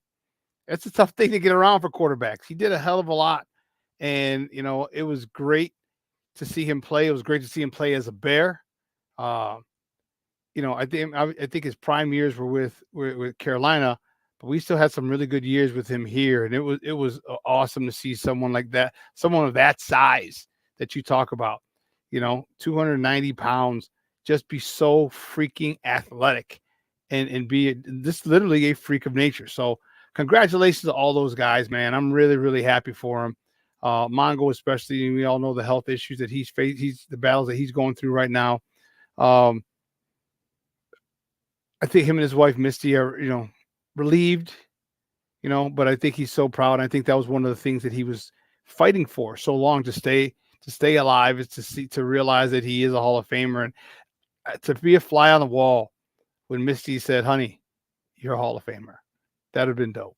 I get goosebumps just here, like, oh man, it goes down the back of your spine a little bit. Like, it's just like, it's bittersweet, right? Like, it's so cool that he gets to be alive for it and gets to see all this, but like, it just sucks that he can't be on the stage. You know what I mean? And like, we'll see how things go by the time he gets to the ceremony, right? But he's like, he's not going to be able to get to experience all of the festivities and all of the praise and everything in person, but at least he gets to be here for it. Like, he gets most of it. He gets the recognition. He gets to really like to me, like, it's like you've done it. Like, you've earned it. You're good to go. Like, we're so happy for him. And it really just, like, it's not a storybook ending, but at least it feels like something is right in the world, right? It would have been a shame if he hadn't been able to get in the Hall of Fame while he was still alive.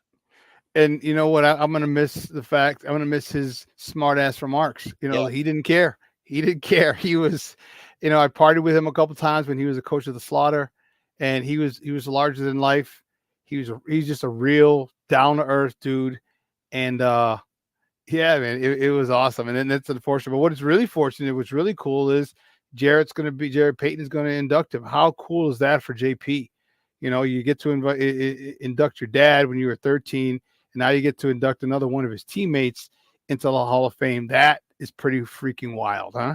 Yeah, I mean, it's fitting though, right? Like for somebody like Jarrett to be able to do that and to continue to be a part of that team and a part of this organization in all these ways. And he's gotten like he's so good at too, like, you know, as a media person, as a presenter, as someone who can convey information so effectively and vividly. Like, you know, like I wondered if like Ditka would do it, because I know Ditka's talked about him being, you know, the toughest guy he ever coached or whatever, the meanest guy. I don't forget the exact quote there, but like Jarrett Payton's so much a better speaker than Mike Ditka in terms of like giving a good speech. Like Ditka can rally the guys as a speech, but like presenting as a Hall of Fame guy, like I'm glad it's Jarrett, and we'll hear plenty of other McMichael stories from everyone else on that team. Yeah, and I know we will. Let's talk about the current team now. Obviously, the you know, no news can happen this week. Everything is focused on Las Vegas, and understandable. This is their baby. All right, no, you know, they don't want to hear Jack spit about anything, anyone, anything else, no trades, no nothing, which is fine. But there's still the question when it's all said and done, you know, what are your thoughts on, you know, and now it seems like maybe it's me, but down in the Super Bowl, especially on Radio Row, I've heard a lot more people talking about, you know what, keep Justin Fields, build around him. He's developing, blah, blah, blah, blah. Your thoughts on this whole Justin Fields situation? Yeah, I think that's what's coming out of Radio Row a little bit more, because a lot of the people on Radio Row are current and former players. And I think in general, you know, there's a certain brotherhood among current and former players that like we support and protect our own, and we're not taking money out of anybody else's pockets by saying, no, the Bears should get rid of that guy who's in our union and replace him with a guy who's not yet in our union. So I think there's like, not that they're not genuinely, they believe what they're saying. I totally believe that, and that they genuinely like and support Justin Fields. But I do think it's a little bit of a, I don't know if bias is the right word, but it's like, yeah, I think current and former players are always going to back the current player on the team like that. And I get it. And again, like, I don't think it's wrong to think that the Bears should support Justin Fields. Like, I don't think this is totally a clear and obvious decision. And I think the Bears could be just fine supporting Justin Fields and trading down and all that stuff. I do personally think Caleb is the better option for the franchise, but I don't think it's a clear and obvious thing. And I don't think it's like you're going to be bad if you stick with Justin and you're only going to be good if you get Caleb, or vice versa. Like, I'm rooting for Justin, and I think whether he's a Bear or somewhere else, like, he will continue to have success. Jesus, maybe all of the above, but he will specifically continue to have success throughout the rest of his career. I'm sure he will continue to have all the above. He's a young guy, a lot of it. As a young guy. That's classic. You know, I'm going to have Steve cut that up, dude. That's going to be awesome. That's awesome. It's too early morning for me, man. That's awesome. Yeah. So your thoughts? You want them to trade Justin and keep Caleb. So what's your logic against that haul that you're going to get, especially from Washington, local kid? All right, trying to get they don't have anything. No one gives a damn about Washington right now. They got a new ownership group. They're still trying to get that stank, the Daniel Snyder stank, off of that organization. What better way to bring a hometown kid? My college, my running back mate, it was his high school coach. We've talked about him a few times. So what's your logic against that to bring, to keep for the Bears taking Caleb? Yeah, absolutely. I do think it's pretty close. Like, I can see the strong argument for getting the assets and all that stuff. I think for me with Caleb, I can't pass on the opportunity to get a quarterback that can do things that perhaps only Patrick Mahomes can do, maybe Josh Allen, in terms of the combination of arm playmaking and arm talent and being able to manipulate within the pocket. Like, to me, like, I know Justin Fields can also do special things that only maybe Lamar Jackson can do, but like that's more with the legs, and Caleb Williams can do things with his arm that not very many, if any, quarterbacks in the NFL can do. And I think while I certainly have questions about his floor and about, where he still has weaknesses, he's not a perfect, flawless prospect by any means.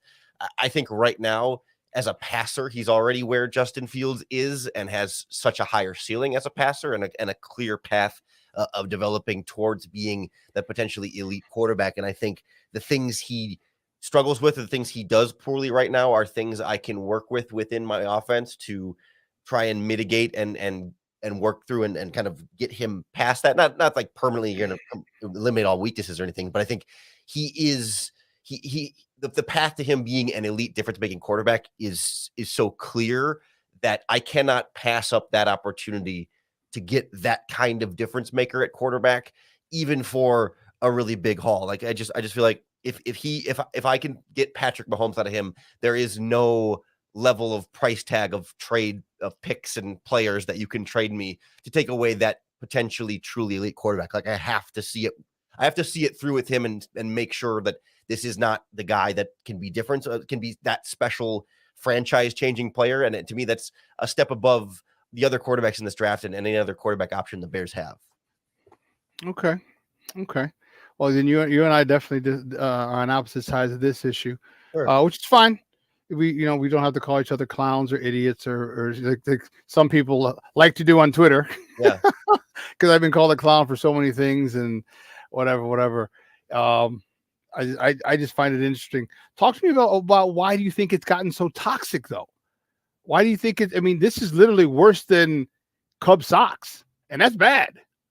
I know I'm part of Cubs. I'm part of Sox Cubs, and I don't even like my White Sox right now. I hate my White Sox right now. I still talk shit to Cub fans.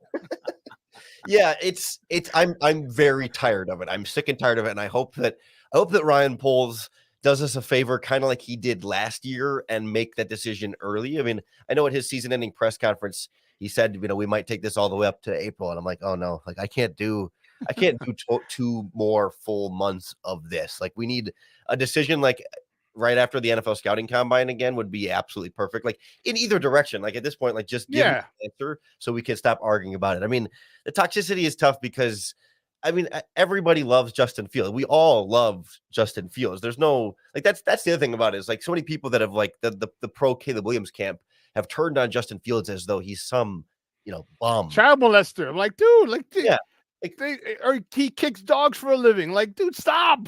Yeah, like I don't understand. Like, I can be pro Caleb Williams, and also I think I can also be pro Justin Fields. Like, I think drafting Caleb is what's in the best interest of the franchise. But like, if they stick with Justin Fields, like I still see a path towards success that way. And certainly if they trade Justin Fields, I'll be rooting for Justin Fields on whatever team he ends up going to. Like, I don't understand why it becomes this sort of us versus them mentality, but it feels like a wider reflection of the internet and society right now, where it's kind of tribalism and it's a pack thing where it's like, okay, if you're not on my side or if you disagree with me, then you're attacking me. And so I need to attack you. And it's a mess. And I really hope that like over the course of these next couple of months, we can just sort of survive this. And then whatever they decide, I have a feeling everyone will come all back together. And even if you were hating on Justin Fields the whole time, you'll come back around and say, all right, like I'm rooting for this guy. And even if you were really dreading Caleb Williams, the moment he starts playing well, you'll come back around on him too. And if he struggles from the get-go, then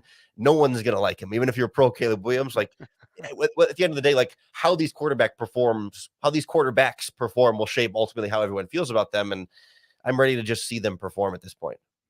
Yeah. Give me your thoughts. Cause there's a lot of things happening. All right. Like I said, the scenario I told you about with Magic and, new hometown kid, whatever, but then also the hiring of Cliff Kingsbury.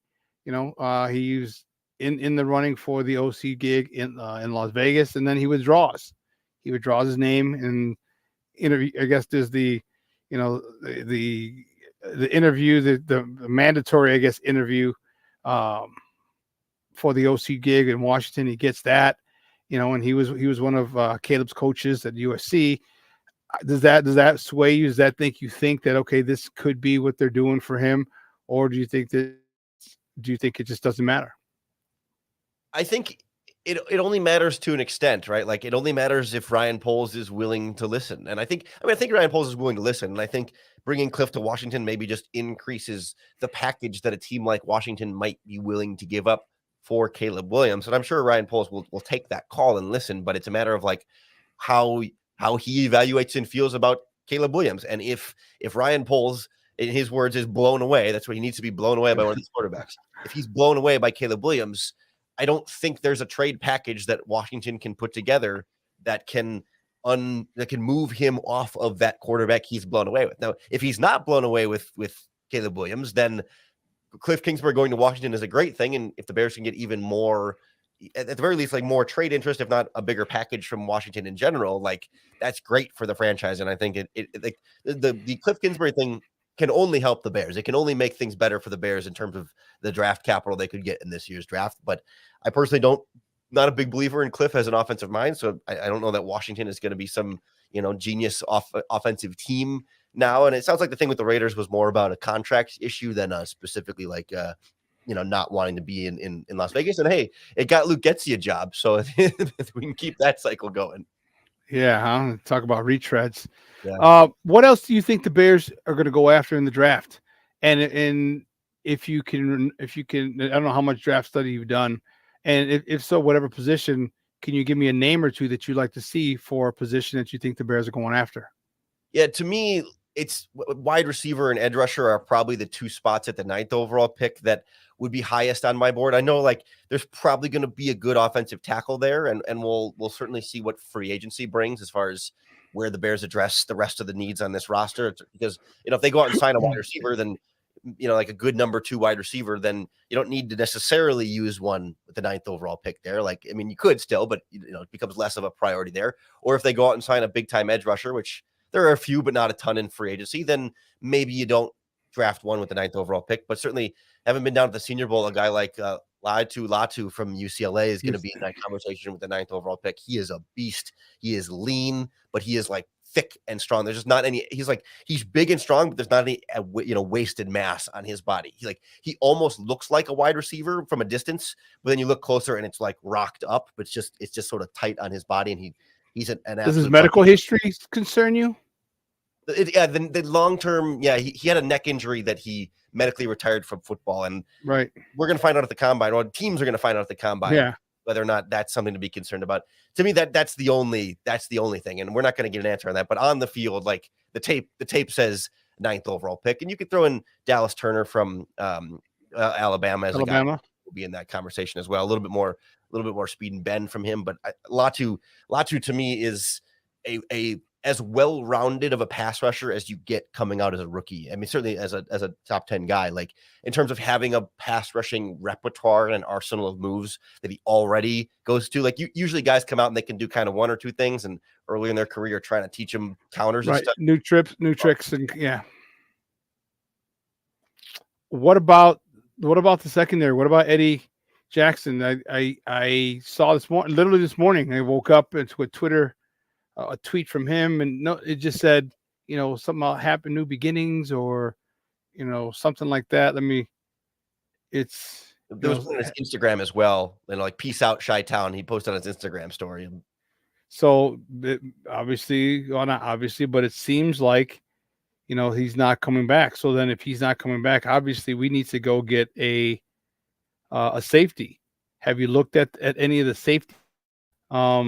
Yeah, here it is. He said new beginnings, and he has the cross, Bojack, new beginning. Have you looked at anyone, or do you have anyone in mind that you think would be a really good fit to replace Eddie Jackson?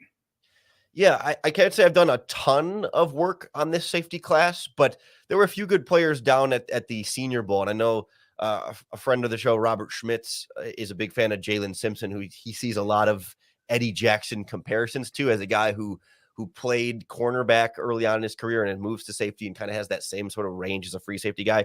Safety is interesting though, because that's not and certainly in the NFL draft, it doesn't tend to be a position that goes early, right? It's a position where, second round, even third round, you can find quality safeties. You don't have to get one in the first round. It's kind of like center. It's a similar conversation where it's like, the top of the class guys will go mid to late first round, but usually there's only one, maybe two guys that ever even, sneak into that first round in these kind of draft classes. But then you could sit there in day 2 and day 3, or mostly day 2, but and get potentially a starting caliber player as a rookie. Now, it would be nice to have a veteran presence back there with Jaquan Brisker and the rest of this young secondary. It's already pretty young, but I think Ryan Poles has been just fine rolling with young players across the board. I don't think it's a stacked free agent class. I mean, maybe somebody like Xavier McKinney as a free agent, if he hits the market, could be interesting. And Geno Stone is kind of a younger up and comer there that was decent this past season for the Ravens. But,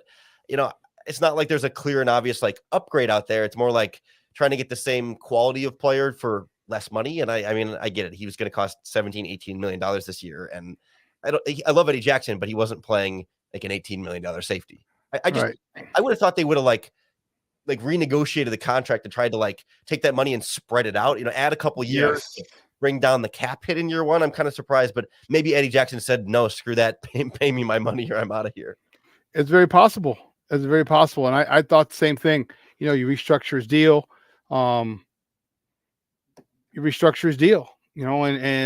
he's a leader, and someone just wrote, I didn't know Eddie Jackson tweeted that. And I just got this this was from last night. So, hold on. So this was him last night. It was like, so new beginnings, so it was at 11:07 last night. So,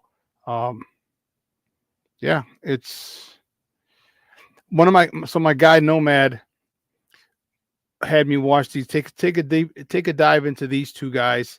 Dominique Hampton from Washington, 6'3", 210-ish, 215-ish.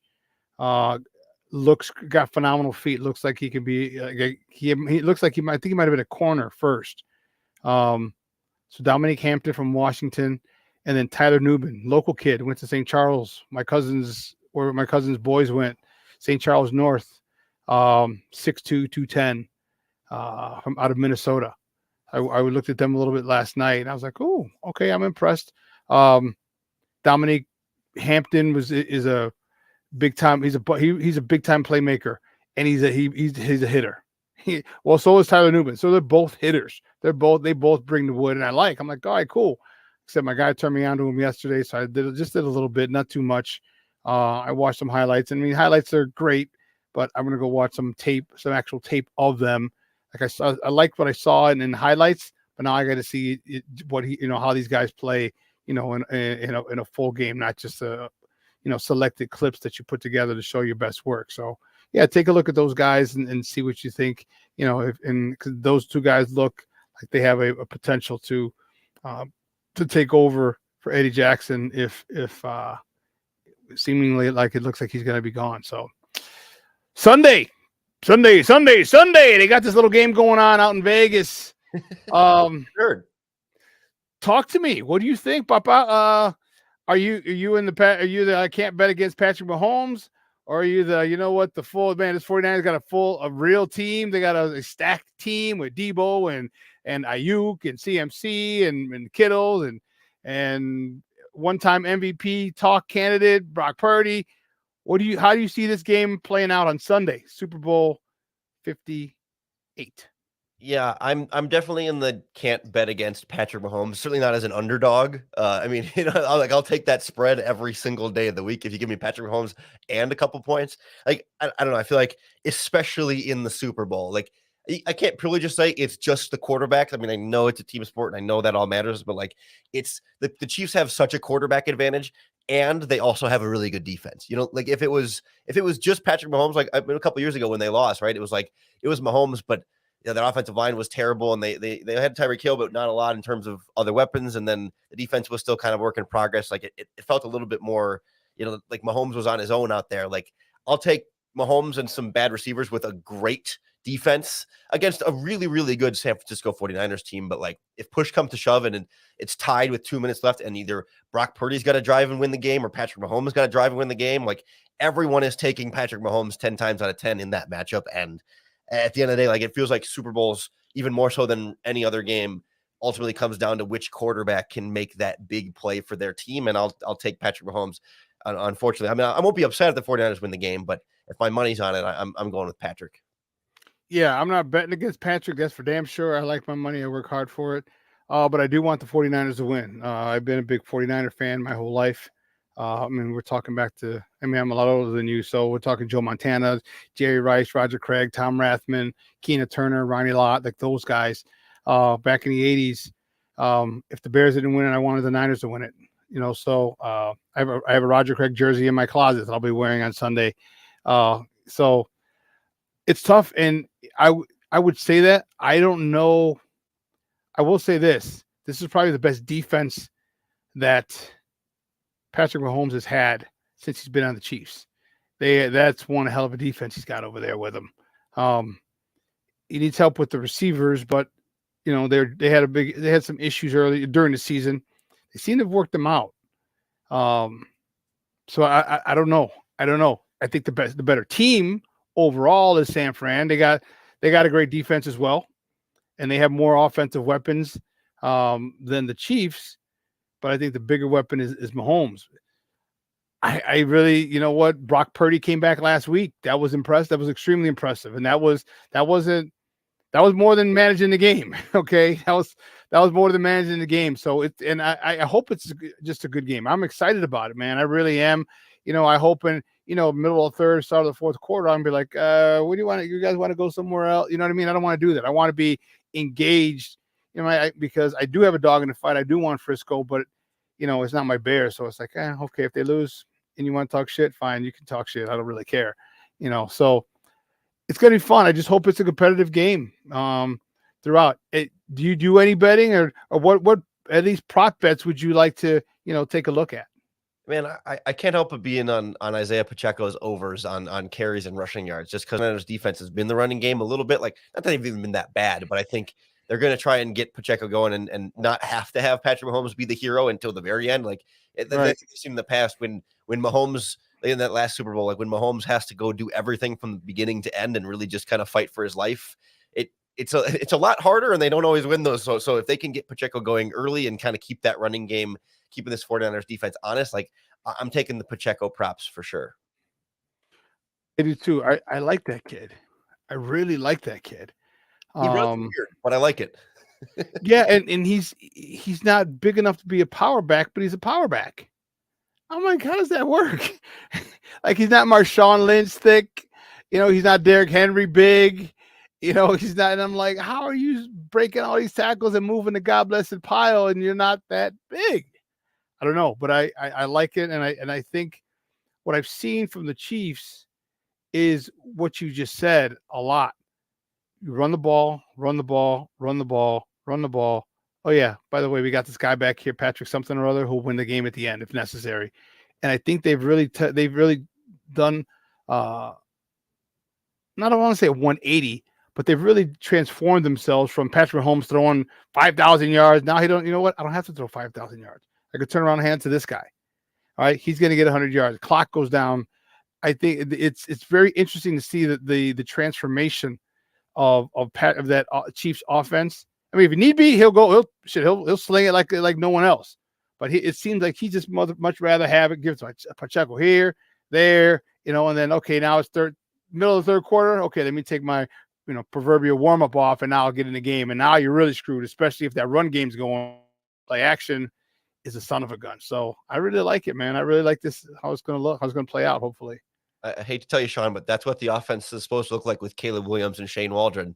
That's you dumped it off here and there in the third quarter. Caleb Williams got to take the cloak off and then go be the superhero. Like that's what it was like at USC for him, right? It's a lot of RPOs and little check down stuff, and then all right, game's on the line. Let me dance around in the pocket for a little while and find somebody open super far downfield. Like that's the dream. That's what people grab onto for the Caleb stuff. I mean, I know it's easier said than done when it's like, oh, we'll just go get Patrick Mahomes, but like that's what it feels like. That's what people hold on to. Yeah. Well, that's going to be Waldron and Fields. I'm telling you. There you go. Well, and you know what? And my thing is this: I don't have any ill will toward Caleb. I have ill will toward the Jamokes who made it personal. But sure, like I said, my good friend from college, one of my best friends from college, we were running backs together, was his high school coach. So I'm not going to wish ill will on this kid. I want him to do well. I want him to be great. I want him to have a great career, and I think he will. Me personally, I just think Justin's a bit, but it doesn't mean that I hate Caleb. Doesn't mean I want him thrown under the jail. Doesn't mean I want him to be, what I'm saying? It's like I can want both, and man, according to some people, it has to be one or the other, and to me, that's just crazy. But I think the kid is good. I think he's got some work to do.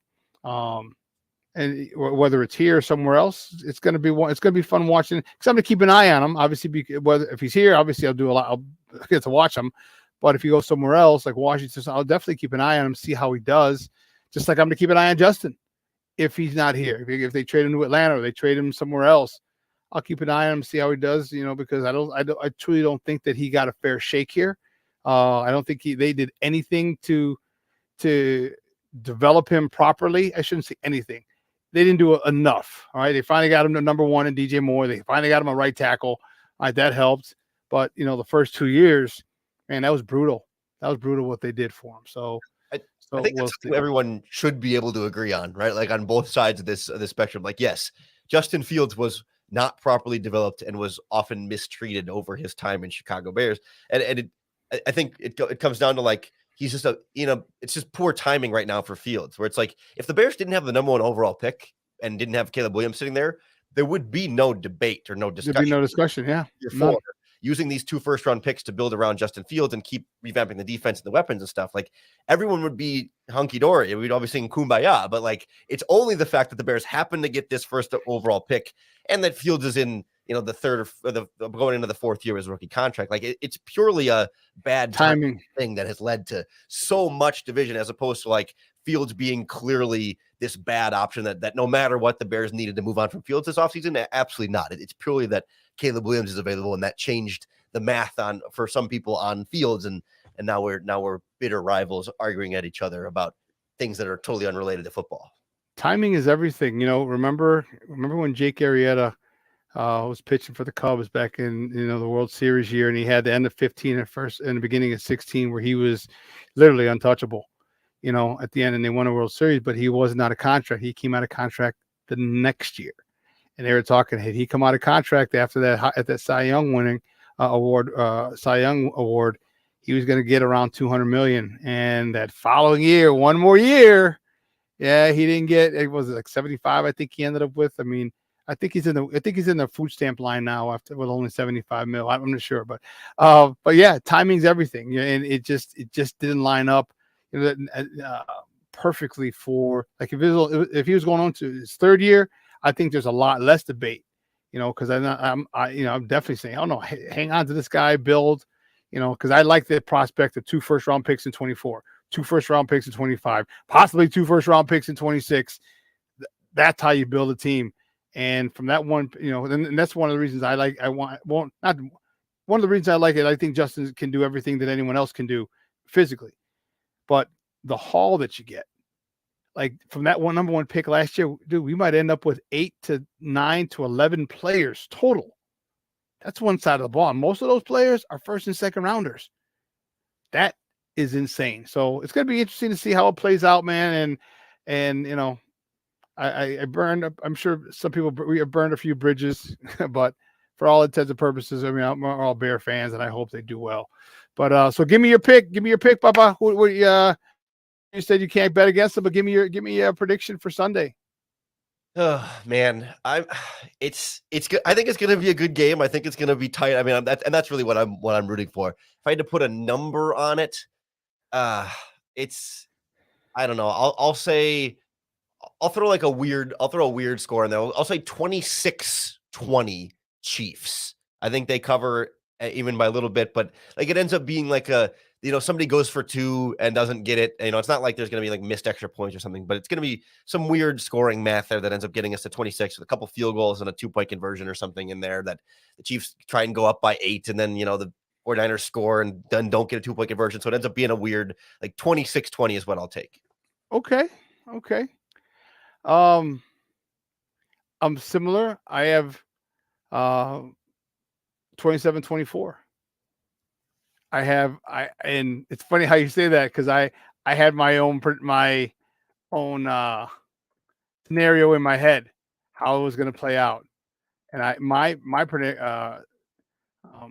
was this, is that they're going down to tie the game on a field goal, and they get an interception. Ooh, and the Niners get the pick. It's deflected. And they win 27-24, and it's like that would be And he's like, damn it, and not necessarily, it's not really Patrick Mahomes' fault. It got deflected, and I see how that's my scenario and how it ends up 27-24. It's gonna be. I wouldn't be heartbroken if former Green Bay Packer Marquez Valdez-Scantling blows it for him. At the end of the Ravens game when he threw that last pass to him, I was secretly kind of hoping he dropped that, and that he helped him back too. But not quite. Anything, anyone former Packer, yeah. I hope that would be poetic for us Bear fans. It really would. Hey, Lauren, great stuff, buddy. I appreciate it, man. Do me a favor though, let everyone know where they can find you and your work online. Yeah, of course. Thanks so much for having me on. As always, it's a lot of fun. You can follow me on Twitter at Cox Sports One. It's like Fox Sports One with a C. And you can hear me 5 days a week on the Locked On Bears podcast. It's on YouTube and wherever you can get your podcasts. Cool. And just so you know, hashtag coaching matters, Lauren.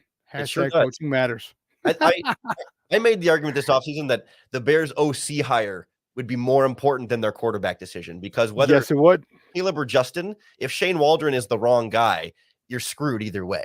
But if Shane Waldron is the right guy, then he can make it work with Justin and he can make it work with Caleb. And so it's a really important decision, and we'll see how Shane Waldron plays out. There's a lot to like and some red flags too.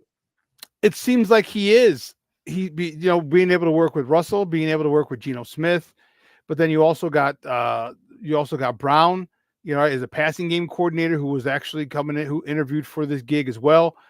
You also have the wide receiver Beatty, Beatty, who worked with DJ Moore, Joseph as well, the QB coach. So they're building a nice little offensive staff.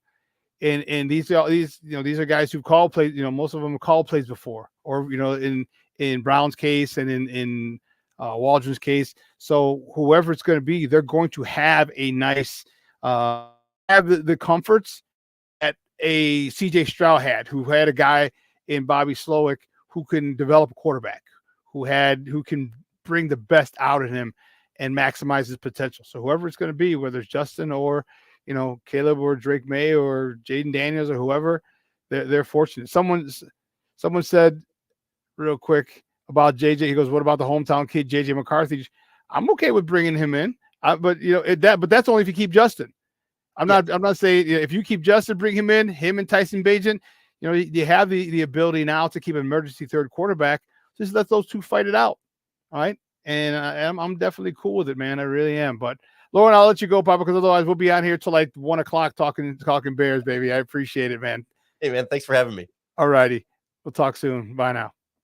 Guys, that's Lauren Cox from the Locked On Bears podcast, talking Bears football with me. And, yeah, man,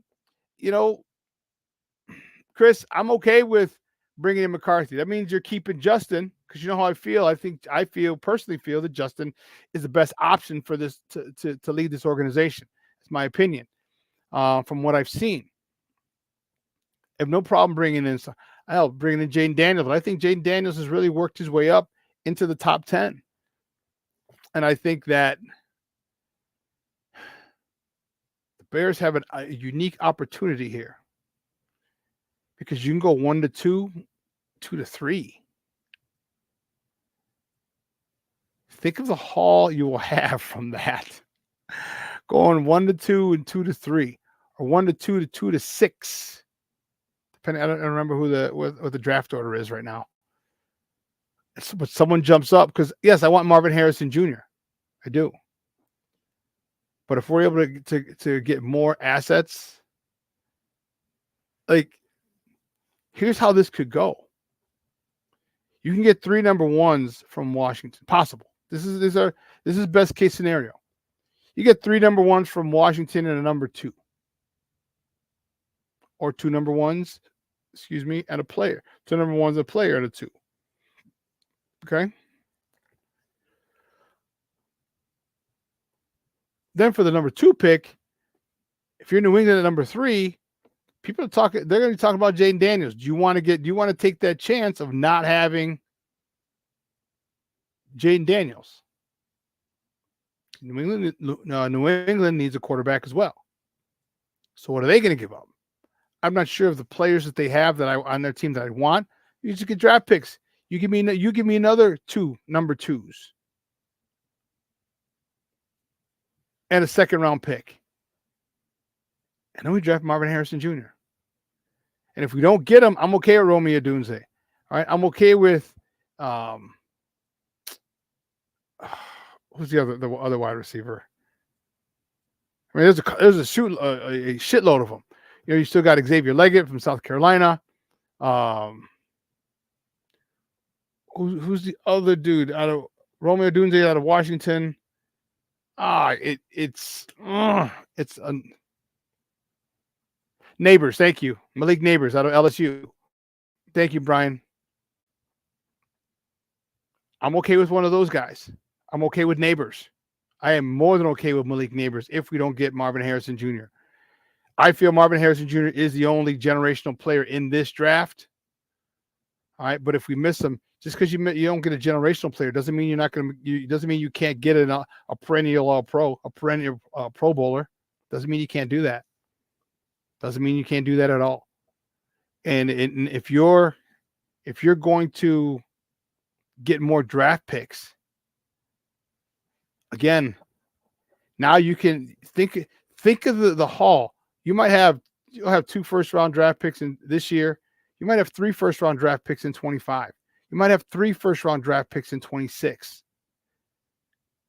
I don't know how many better ways there are to build a team than that.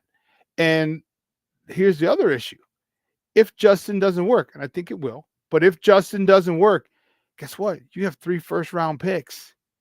You can package 1, 2, or all 3 of them for the next generational guy coming in 25 or in 26. All right, 24, 25. You pick up Justin's 5th-year option, and then you can let him go. You let him go. If he doesn't improve to the point you want, you have all these picks from that number 1 pick. Let him go. You go get that next generational quarterback who's coming out. There's so many. Yeah, I love it. I love it. You know, Lauren said something. I hope he doesn't take it to April. Okay, I hope not. I hope he decides, and I, you know how I feel. You know, I'm a conspiracy theorist. You know, how I feel that the NFL is, well, it's entertainment. I think there's certain things that the powers that be, all right, the powers that be say, hey, I agree. Let's dictate this. I need this. Because for me, it's simple. Follow the money. You know, I've told you that. Think chess, not checkers. Caleb Williams in Washington, reviving the franchise. Season ticket sales go up. That place gets packed. Jersey sales through the roof. Other merchandising thing with Caleb Williams through the roof. Now this new organization, the new ownership group with Washington, they're getting an immediate return on investment, immediate bang for their buck. To me, it just makes too much sense. And what's really funny is my guy Randy, who was his coach, grew up in the DC area, was from Silver Spring. Was a Cowboy fan. Everybody in his family is a Washington fan, and he's a Cowboy fan. It's crazy. That's crazy. So would he become a Washington fan? His boy is one of his former players. Hey, you know, I don't know. That would be interesting. But it's going to be fun. It's going to be interesting to see how it plays out. I hope the draft. At the draft. I'm sorry, the draft. At the NFL scouting combine at the end of the month. I hope there's the decision shortly after that, and then the Bears can go about their business. All right.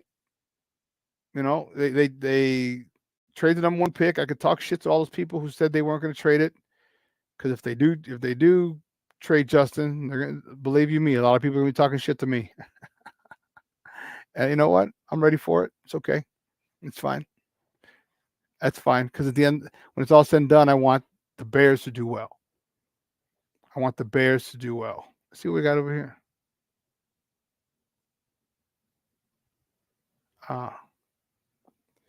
Yeah, he did. He's said that from Jump Street. He wants to build through the draft.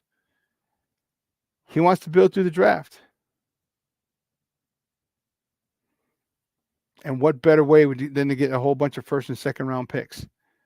And here's the thing: is like if you're starting to get if you're starting to get a little congested or close to the cap, you can always trade one of those first round picks. You could trade out. There's going to be a quarterback. There's going to be something, and you could trade. You get 2 seconds.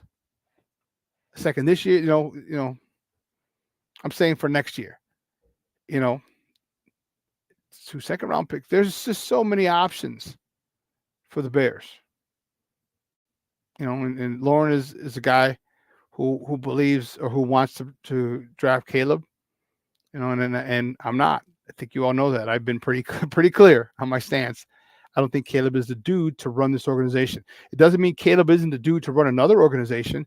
It doesn't mean Caleb isn't the dude to lead another organization to the playoffs. Doesn't mean that at all. Hell, he could lead the Bears to the playoffs. I just think Justin Fields is a better option. I think Justin Fields going into this year, if he goes into the season, I think their ceiling might be the NFC Championship game. That's their ceiling. I don't know if they can get past San Fran. If you get to the playoffs, the divisional round, get to the NFC and get the NFC Championship game, come on now. And it's not going to be easy. Don't get me wrong. It's not going to be easy at all. I'm not saying, there's going to the NFC Championship game. No. What I'm saying is, with the draft picks you have, with the new offensive coordinator and the offensive staff, I expect them to unlock Justin Fields. I do. And if they do, everyone, when Lauren was talking about the arm talent, this and this, Justin Fields has arm talent as well. All right, we've seen it. We've seen him roll to his left, throw across his body. I mean, I've highlighted the throws. All right, humpback line drives over a jumping linebacker. All right, adjusting arm slot to Khalil Herbert on a swing. I mean, on a screen, he threw up. The guy jumped, dropped, threw it on the side. Khalil Herbert caught it, untouched into the end zone. 100-mile-an-hour fastball, fade routes, deep seams. We've seen it all. We just need to see it consistent. And that's where I think Shane Waldron comes in. That's where I think the rest of this offensive staff come in, because if they get him consistent, top 10 quarterback in the league, easily. Could be top 5, in my opinion. But Sunday, let's talk about Sunday. We got a couple more minutes left. Let's talk about Sunday. What are you guys thinking? I'm really rooting for the Niners. All right, I really like them. I am a big Niners fan, as I said, from the 80s. I've been a little annoyed the way Patrick Mahomes has been a little crybaby the last year and a half. All right, he bitches and moans about everything. They just play ball. Tom Brady knew that they let's see. Jordan Palmer's latest clip on YouTube shows that Justin can do it all too. Yeah. You're going Casey all the way. Okay. Yeah, I just don't, Tom Brady knew that they received the benefit of the doubt a few times. And Tuck rule, deflate gate, spying. All right. But he didn't act like a crybaby. He wasn't up and, you know what I mean? Believe me, I understand why a lot of people hate Tom. He's got one of the best lives, and man, baby mama is an actress, is a Hollywood star, and Bridget Moynihan, married to a supermodel, or was married to a supermodel for a long time. Now that they're divorced or independent, he can go wherever he wants. I'm Tom Brady. And he's got a great contract with an analyst deal on CBS or Fox. Some people get all the luck. But yeah, to me, I'm tired of Kansas City. I'm tired of Travis Kelce's girlfriend being on there. I get it. I understand why she's on there. I get it. But it's just annoying. All right, give me football. Yeah. Well, Brian, thank you, Papa. Thank you. You have a great weekend as well. Man, I want 2 hours to come and go on. I want to thank my guests. Okay, Fred Pfeiffer from ChicagoBullsEye.com talking Bulls basketball with us. I want to thank Lauren Cox from the Locked On Bears podcast for coming on talking Bears with me. Listen, so here's what's going to do. At 12:15, we have Lakina McGee and Sydney Brown here on Sports Zone Chicago on Second City Sports. All right, be sure to tune in there. All right, at 3 o'clock, Nomad and I will be doing our football show. It'll be on our Sports Zone Chicago's YouTube channel soon. We're going to try and get it on there today. If not, we'll see if we can get it on for Monday. And that'll be today at 3 o'clock. Okay, we're going to replay this show, all right, at 8.